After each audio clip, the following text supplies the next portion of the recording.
ஹாய்ங்க, எல்லோரும் எப்படி இருக்கீங்க? This is Gayathri. Welcome back to my channel.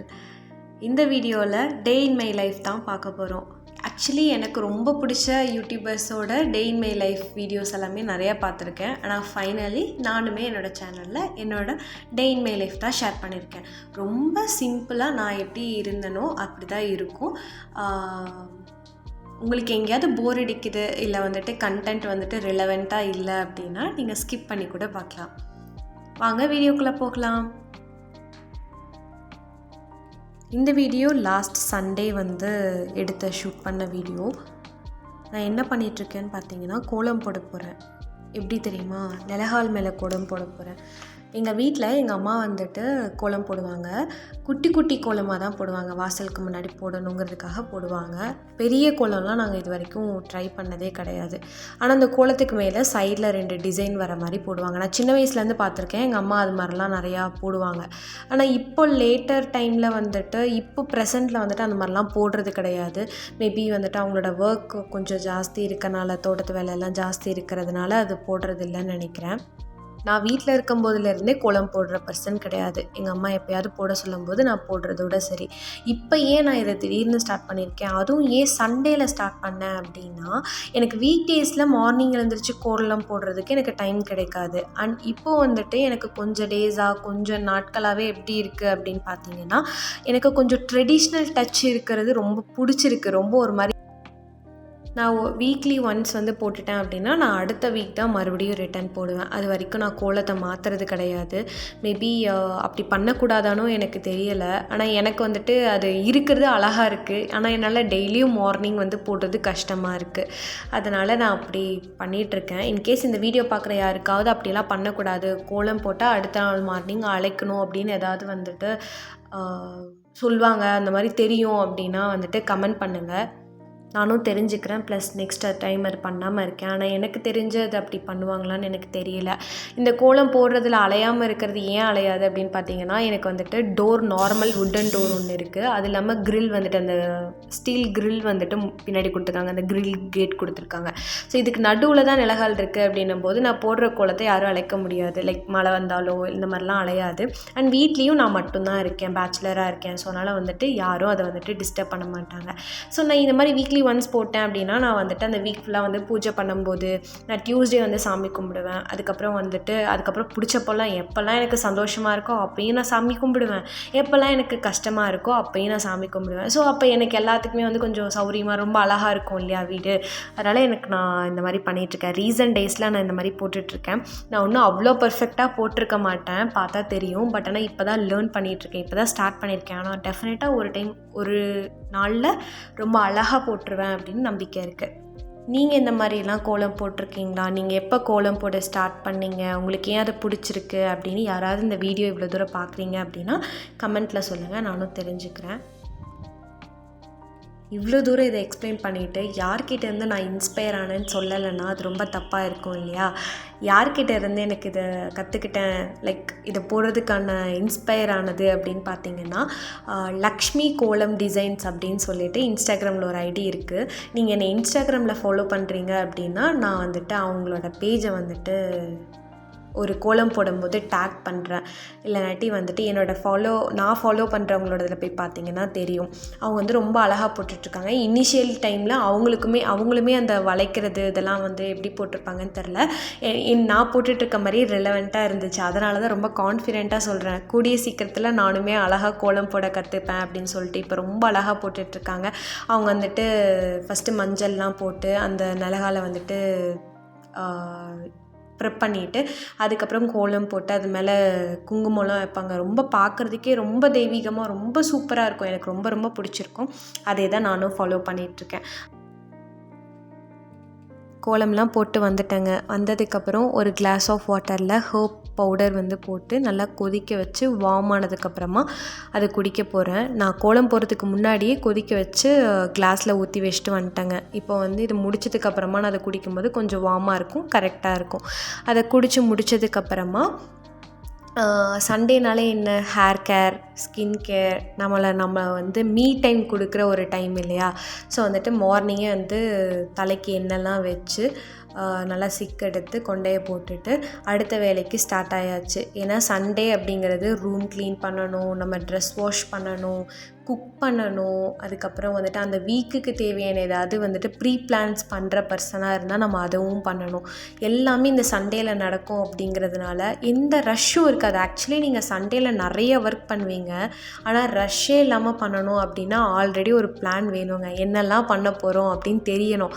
Actually நான் பேச்சுலராக இருக்கனால எனக்கு பெரிய ரெஸ்பான்சிபிலிட்டி, அதாவது ஃபேமிலி ரெஸ்பான்சிபிலிட்டின்னு இல்லை. எனக்கு பசிக்கும் போது நான் குக் பண்ணுவேன், எனக்கு பசிக்கும் போது சாப்பிட்டா போதும், யாருக்காவது பசிக்கும் அப்படிங்கிறதுக்காக நான் முன்னாடியே போய் குக் பண்ண வேண்டாம். இந்த மாதிரியான விஷயங்கள்லாம் இருக்கனால ஓகே. பட் ஆனால் ஃபேமிலியாக இருக்கவங்கெல்லாம் கொஞ்சம் ப்ரீ பிளான் பண்ணி பண்ணல அப்படின்னா உங்களுக்கு சண்டே கூட வந்து ரொம்ப ஃபாஸ்ட்டாக போயிட்டுருக்க மாதிரி தான் இருக்கும். அன்றைக்கி நாள் காலையில் வந்துட்டு பிரேக்ஃபாஸ்ட்டுக்கு முன்னாடி நாள் வச்ச சாப்பாட்டில் தண்ணி ஊற்றி வச்சுருந்தாங்க. அதுலேயே வந்துட்டு தயிர் ஊற்றி கரைச்சி குடிச்சிட்டேன். ஏன்னா வந்துட்டு எனக்கு மார்னிங் சாப்பிடலை அப்படின்னா, எனக்கு சாப்பிடல ப்ராப்பராக டைமுக்கு அப்படின்னாலே ரொம்ப தலைவலிக்கும். அது வந்துட்டு மார்னிங்லாம் நான் ஸ்கிப்பே பண்ண மாட்டேன். ஏன்னா அது ரொம்ப ஹெல்த் இஷ்யூஸை வந்து க்ரியேட் பண்ணிடும். இது வரைக்கும் நான் அந்த மாதிரி எதுவும் சஃபர் ஆனதில்லை, லைக் அதை ஃபேஸ் பண்ணது கிடையாது. ஆனால் எனக்கு ரொம்ப க்ளோஸானவங்க நிறைய பேர் வந்துட்டு இது மாதிரி மார்னிங் பிரேக்ஃபாஸ்ட் வந்து ஸ்கிப் பண்ணிவிட்டு ரொம்ப கஷ்டப்பட்டுருக்காங்க. அதனால் வந்துட்டு நான் எப்போயுமே வந்துட்டு இந்த மாதிரி ஏதாவது பண்ணிவிடுவேன். ஏதாவது ஒரு ஃபுட்டு மார்னிங் எடுத்துடுவேன். அதனால் வந்து நான் தயிர் சாப்பாடெலாம் மைண்ட் பண்ணுறது கிடையாது. அன்றைக்கி வந்துட்டு காலையில் எழுந்திரிக்கும் போது சிக்கன் எடுக்கலான்னு தான் கடைக்கு போனேன். ஆனால் அங்கே போனதுக்கப்புறம் இல்லை, எனக்கு வெஜ்ஜு தான் சாப்பிடணுன்னு ரொம்ப க்ரேவ் ஆனதுக்கப்புறம் சரி முட்டை மட்டும் வந்ததுக்காக வாங்கிடலாம் அப்படின்னு சொல்லிட்டு 10 முட்டை வாங்கினேங்க. அதில் 10 முட்டைக்கு காசு கொடுத்துட்டு வீட்டுக்கு வந்து பார்த்தா தான் தெரியுது 9 முட்டை தான் இருந்திருக்கு. இதில் அவங்கள எதுவும் பிரச்சனை சொல்ல முடியாது. ஏன்னா அந்த முட்டையை எடுத்து வச்சது நான் தான். ஆக்சுவலி நான் ரெகுலராக வாங்குகிற கடை, எனக்கு எத்தனை முட்டை வேணும்னு நான் தான் சொல்லுவேன், நான் தான் அந்த முட்டையும் எடுத்து வைப்பேன். ஆனால் அன்னைக்குன்னு பார்த்துட்டு என்ன பண்ணிட்டேன், 10 முட்டைக்கு சொல்லிவிட்டு 9 முட்டை தான் எடுத்து வச்சேன். சரி ஓகே அப்படின்னு சொல்லிட்டு எடுத்து வச்சுட்டு வெஜிடபிள்லாம் வாங்கிட்டு வந்திருந்தேன். அதெல்லாம் எடுத்து ப்ராப்பராக கட் பண்ணுறதெல்லாம் கட் பண்ணி ஆர்கனைஸ் பண்ணிட்டேன் ஃப்ரிட்ஜுக்குள்ளார. ஏன்னா வந்து அந்த வீக் ஃபுல்லாக நான் வந்துட்டு மறுபடியும் ஃப்ரெஷ் மார்க்கெட் போக மாட்டேன். ஆக்சுவலி நான் வெஜிடபிள்ஸ்லாம் எங்கே வாங்குவேன்னு பார்த்தீங்கன்னா ஃப்ரெஷ் மார்க்கெட்னு இங்கே விகாஸ் நகரில் இருக்குது. அங்கே தான் போய்ட்டு வெஜிடபிள்ஸ் எல்லாம் வீக்லி ஒன்ஸ் வாங்குவேன். மேபி வந்துட்டு ஏதாவது குயிக்காக சமைக்க போகிறேன் அன்றைக்கி தான் அப்போ தான் நான் பிளான் பண்ணி ஏதாவது சமைக்க போகிறேன்னா மட்டும்தான் நான் மறுபடியும் வந்து க்ரோசரி வாங்குவேன். இல்லாட்டி நான் வீக்லி ஒன்ஸ் வந்து பிளான் பண்ணி வெஜிடபிள்ஸ் எல்லாமே வாங்கிடுவேன். வெஜிடபிள் நான்வெஜ் எல்லாமே வாங்குவேன். நார்மலி இந்த ஸ்பைசஸ் இல்லை இந்த குக்கிங் பண்ணுறதுக்கு தேவையான பொருளெல்லாம் ஏதாவது வாங்கணுன்னா டிமார்ட் வந்துட்டு என் தம்பி வந்துட்டு 2 months ஒன்ஸ் கண்டிப்பாக வந்துடுவாங்க.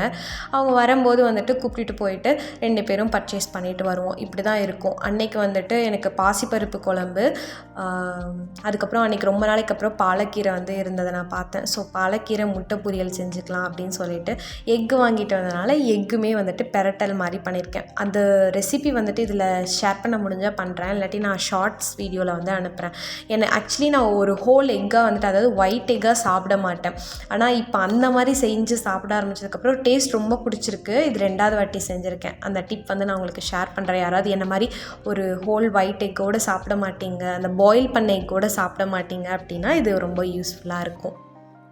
ஸோ குக் பண்ணுறதுக்கு ரைஸு பாசிப்பருப்பு இதெல்லாமே தண்ணியில் ஊற போட்டுட்டு அதுக்கப்புறம் வாங்கிட்டு வந்ததெல்லாமே வந்து ப்ராப்பராக கழுவி கட் பண்ணி அந்த பாக்ஸஸ்லலாம் போட்டு ஃப்ரிட்ஜில் எடுத்து ஸ்டோர் பண்ணிட்டேன். ஏன்னா ப்ராப்பராக ஸ்டோர் பண்ணல அப்படின்னா வெஜிடபிள்ஸ் எல்லாம் ரொம்ப கெட்டு போயிடும். அதனால் வந்துட்டு எனக்கு தெரிஞ்ச மாதிரி வந்துட்டு எல்லாத்தையுமே வந்துட்டு ரெடி பண்ணி வச்சுட்டேங்க.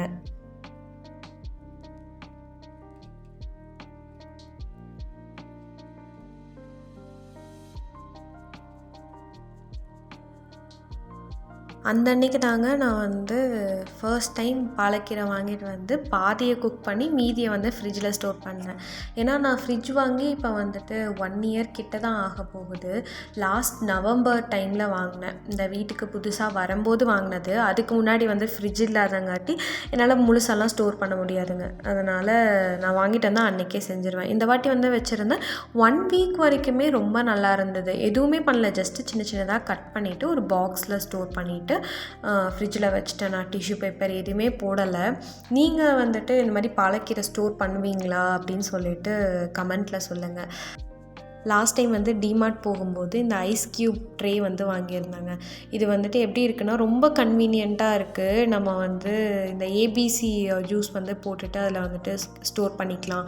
ப்ளஸ் வந்துட்டு நீங்கள் ஏதாவது வந்துட்டு க்யூப்ஸாக வந்துட்டு ஃபார்மில் வச்சுருக்கணும் அப்படின்னும் போது இது யூஸ் பண்ணலாம்.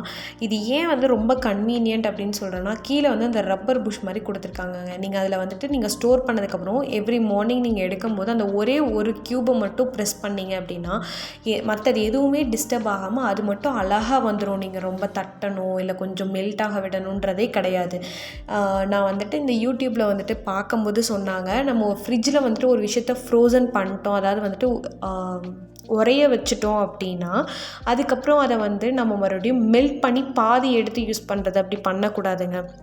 நம்ம எடுத்தோன்னா அதை முழுசாக யூஸ் பண்ணணும்.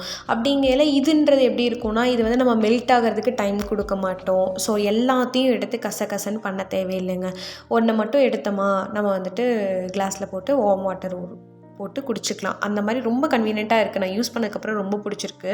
இன்னும் 79 ருபீஸ்ன்னு சொல்லிட்டு 2 ஐஸ் க்யூப் ட்ரேஸ் எல்லாம் வாங்கினேன். பட் ஆனால் இப்போ ரொம்ப வரி பண்ணுறேன். ஏன்னா 79 ருபீஸ் கொடுத்துட்டு அது வந்துட்டு கொடுத்து வாங்கி அது இப்போ வந்துட்டு ப்ராப்பராக இல்லைங்க. அது எப்பயுமே தட்டி எடுக்கிற மாதிரி இருக்குது, இல்லாட்டி மெல்ட்டாக விட்டு எடுக்கிற மாதிரி இருக்குது. அதனால் வந்துட்டு அதை நான் சஜஸ்ட் பண்ண மாட்டேன். பட் ஆனால் இந்த ஐஸ் க்யூப் ட்ரே ரொம்ப நல்லாயிருக்கு. மேபி நீங்கள் டிமார்ட்டுக்கு ரெகுலராக விசிட் பண்ணுவீங்க அப்படின்னா உங்களுக்கு தெரிஞ்சிருக்கும் இந்த ட்ரே. இன்கேஸ் வந்துட்டு நீங்கள் வாங்கணும் அப்படின்னு நினைக்கிறீங்கன்னா கூட நீங்கள் வாங்கலாம். கண்டிப்பாக யூஸ்ஃபுல்லாக இருக்கும். இந்த வ்ளாகில் வந்து நான் ரெசிபி எதுவுமே ஷேர் பண்ணலைங்க. ஏன்னா இது நார்மலாக எல்லாருமே அவங்கவுங்க வீட்டில் வந்துட்டு ரெகுலர் பேசிஸில் குக் பண்ணுற ஒரு ஐட்டம் தான். இதுக்கு நான் ரெசிபி ஷேர் பண்ணணும்னு அவசியம் இல்லை இல்லையா? அது இல்லாமல் இது வந்துட்டு நார்மல் குக்கிங். ஸோ அதனால் நான் வந்துட்டு எதுவுமே ரெசிபி ஷேர் பண்ணல. இன்கேஸ் யாருக்காவது நியூவாக இப்போ தான் குக் பண்ண ஸ்டார்ட் பண்ணியிருக்கேன், கொஞ்சம் டேஸ்ட்டாக செய்யணும், டக்குன்னு செய்யணும் அப்படின்ற மாதிரி இருந்துச்சு அப்படின்னா சொல்லுங்கள். ஏன்னா நான் பீங் அ பேச்சுலர் நான் என்ன பண்ணுவேன் அப்படின்னா, ஆஃபீஸ் போயிட்டு வரும்போது சில டைம் ரொம்ப லேட்டாக்கிது வரேன் அப்படின்னா குக் பண்ணுறதுக்கே இன்ட்ரெஸ்ட் இருக்காது. அந்த டைம் உட்காந்து நம்ம ரசம், பொரியல், சாப்பாடு அப்படிலாம் செய்ய முடியாது. குயிக்காக இன்ஸ்டண்ட்டாக டக்குன்னு ரைஸ் வச்சோமா ஏதாவது போட்டு தாளித்து சாப்பிட்ருவேன். அது மாதிரி இதுக்கப்புறம் நான் வர வீடியோஸ்லேயுமே அது மாதிரி ஷேர் பண்ணுறேன். மோஸ்ட்டாக ஷார்ட்ஸில் வந்து நான் அதை ஷேர் பண்ணுறேன். ஏன்னா 1 மினிட்டில் அது கவர் ஆகிறதுக்கும் கரெக்டாக இருக்கும். ஏன்னா லாங் வீடியோவில் சொல்கிற அளவுக்கு அதோட ரெசிபி ரொம்ப பெருசு கிடையாது. அட் த சேம் டைம் சின்னதாக சொல்கிறதுக்கு ஷார்ட்ஸ்லேயே நான் சொல்லிடுவேன். நீங்களுமே கண்டிப்பாக பிரேக்ஃபாஸ்ட், லஞ்ச், டின்னர் பாசிபிளி இது 3மே சாப்பிடுங்க. ஹெல்த்தியாக உங்களை பார்த்துக்கங்க. முடிஞ்சளவுக்கு நல்ல ஹெல்த்தியான ஃபுட்ஸாக வந்து எடுத்துக்கங்க. சம்டைம்ஸ் ஜங்க்ஸையுமே அக்செப்ட் பண்ணுங்கள். ஏன்னா நம்ம பாடி ரொம்ப நாளாக வந்துட்டு ஜங்க்ஸுக்கு ஒரு லவ் கொடுத்துருச்சு. இப்போ உடனே அதை பிரேக்கப் பண்ண சொன்னால் அதுக்கு கஷ்டமாக இருக்கும் இல்லையா? அதனால் வந்துட்டு கொஞ்சம் கொஞ்சமாக வந்துட்டு உங்களோட லைஃப் ஸ்டைலில் உங்களோட ஃபுட் ஹேபிட்ஸையுமே மாற்றிக்கங்க. இது உங்களோட லாங் ரன்னுக்கு ரொம்ப ஹெல்ப்ஃபுல்லாக இருக்கும். பேச்சுலராக இருக்கவங்க எல்லாருமே இந்த விஷயத்தை என் கூட சேர்ந்து அக்செப்ட் பண்ணிப்பாங்க. நம்ம வந்துட்டு க்ளீனாக வச்சுக்கணும், நம்ம பிளேஸை வந்து ரொம்ப அழகாக வச்சுக்கணும், க்ளீனாக வச்சுக்கணுன்னு என்ன பண்ணுவோம், கரெக்டாக துணியெல்லாம் துவைச்சி இதெல்லாம் பண்ணுவோம். ஆனால் அந்த துணியை துவைச்சதுக்கப்புறம் எடுத்துகிட்டு வந்து மடிப்போமா அப்படின்னு கேட்டால் அது தாங்க நடக்கவே நடக்காது. அது என்னமோ தெரியல, துவைக்கிற வரைக்கும் இருக்க அந்த ஆர்வம் அந்த துணியை 10 நிமிஷம் மடித்து வைக்கிறதுல போயிடுதுங்க. நானுமே எடுத்துகிட்டு வந்து சேரில் போடுவேன். அதுக்கப்புறம் அந்த சேரில் இருக்க ட்ரெஸ் தீர்ற வரைக்கும் நான் அதில் இருந்து தாங்க எடுப்பேன். ஷெல்ஃபில் மடித்தே வைக்க மாட்டேன். பட் ஆனால் நான் ரொம்ப குட் கேர்ளாக மாறிட்டு லாஸ்ட்டு 2 மந்த்ஸாக வந்துட்டு ப்ராப்பராக இந்த வீடு கூட்டுறது, பாத்திரம் வளர்க்குறது, துணி மடிக்கிறது இதெல்லாமே வந்துட்டு அழகாக பண்ணிகிட்ருக்கேன்.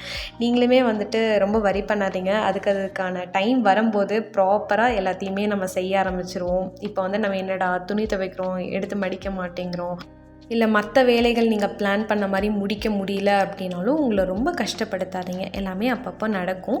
பட் ஆனால் கரெக்டாக கொஞ்சம் பிளான் பண்ண ஸ்டார்ட் பண்ணுங்கள். ஒவ்வொரு நாள் ஒவ்வொரு ஒர்க்காக முடிக்க ஆரம்பிங்க. ஸோ அப்போ வந்துட்டு அதுவே ஹேபிட்டாக மாறிடுச்சு அப்படின்னு வச்சுக்கோங்களேன். உங்களுக்கு யாரும் அதை சொல்லணும்னு அவசியம் இல்லை. நீங்கள் அதை மறக்கவும் போகிறதில்ல, அது லேசினஸில் மறையவும் போகிறதில்ல. கண்டிப்பாக நடக்கும். ஓகேங்களா? உங்களோட ஹேபிட்ஸில் அதை ஒன்றா மாற்றிக்கங்க. அதுக்கப்புறம் ட்ரெஸ் எல்லாம் வந்து எடுத்து மடித்து வச்சுட்டு எந்த ட்ரெஸ் எல்லாம் அயர்ன் பண்ணணுமோ அதை மட்டும் அயர்ன் பண்ண எடுத்து வச்சுருந்தேங்க. அதில் வந்துட்டு கம்பெனி யூனிஃபார்ம் தான் அயர்ன் பண்ணுற மாதிரி இருந்துச்சு. ஸோ 2 ஷர்ட்டையும் அயர்ன் பண்ணிவிட்டு ஹேங்கரில் எடுத்து மாட்டி வச்சுட்டேன். எல்லா ஒர்க்கையும் முடிச்சுட்டு ஆஃப்டர்நூன் ஒரு 2 ஹார்ஸ் போல் நல்லா ரெஸ்ட் எடுத்தேங்க. அந்த 2 ஹார்ஸ் ரெஸ்ட்டுங்கிறது அன்னைக்கான ரெஸ்ட்டு கிடையாது, அது மண்டேக்கான ஒரு மோட்டிவேஷன் அண்ட் பூஸ்ட்டை தரக்கூடிய ஒரு விஷயங்க. ஏன்னு பார்த்தீங்கன்னா, அந்த சண்டே ஃபுல்லாக நீங்கள் வந்து ரெஸ்ட் எடுக்காமல் ஏதாவது ஒரு ஒர்க் பண்ணிட்டீங்க அப்படின்னா மண்டே வரும்போது ஒரு மாதிரி கஷ்டமாக தான் இருக்கும். அதுவே சண்டே ஒரு 2-3 ஹார்ஸ் வந்துட்டு உங்களுக்காக ஸ்பெண்ட் பண்ணி நல்லா தூங்கி நல்லா மொபைல் பார்த்து ஒரு நல்ல ஒரு குட் டைம் வந்துட்டு இருந்தது அப்படின்னா ரொம்ப ஜாலியாக இருக்கும். நானுமே அப்படி தான் வந்து பண்ணியிருந்தேன். அப்புறம் ஈவினிங் வந்துட்டு நல்லா தலை குளிச்சுட்டு வீட்லேயே சாமி கும்பிட்டுருந்தேன். இந்த மாதிரி வந்துட்டு என்னோடய சண்டே வந்து ரொம்ப பீஸ்ஃபுல்லாக அழகாக வந்துட்டு முடிஞ்சிருந்தது. ஐ ஹோப் நீங்களும் அப்படி தான் வந்து உங்களோட சண்டேவை வந்து ஸ்பெண்ட் பண்ணியிருப்பீங்க அப்படின்னு நினைக்கிறேன். உங்களுக்கு இந்த வீடியோ ரொம்ப பிடிச்சிருக்கு அப்படின்னா கண்டிப்பாக என்னோடய வீடியோவை சப்ஸ்கிரைப் பண்ணிக்கோங்க. இது மாதிரியான நிறைய வீடியோஸ் என்கிட்ட இருந்து வந்துட்டுருக்கோம் உங்களுக்காக. இந்த வீடியோவில் உங்களுக்கு ஏதாவது இம்ப்ரூவ்மெண்ட் ஆர் சஜஷன் பாயிண்ட்ஸ் இருக்குது அப்படின்னா கண்டிப்பாக கமெண்ட்ஸில் ஷேர் பண்ணுங்கள். நான் வந்துட்டு அதை அட்ரெஸ் பண்ணுறேன். இதே மாதிரி இன்னொரு ஹாப்பியான ஒரு vlogல நம்ம மீட் பண்ணலாம். அது வரைக்கும் நீங்கள் உங்களை ரொம்ப ஹாப்பியாக ஹெல்த்தியாக பார்த்துக்கங்க. சரிங்களா? பாய்ங்க.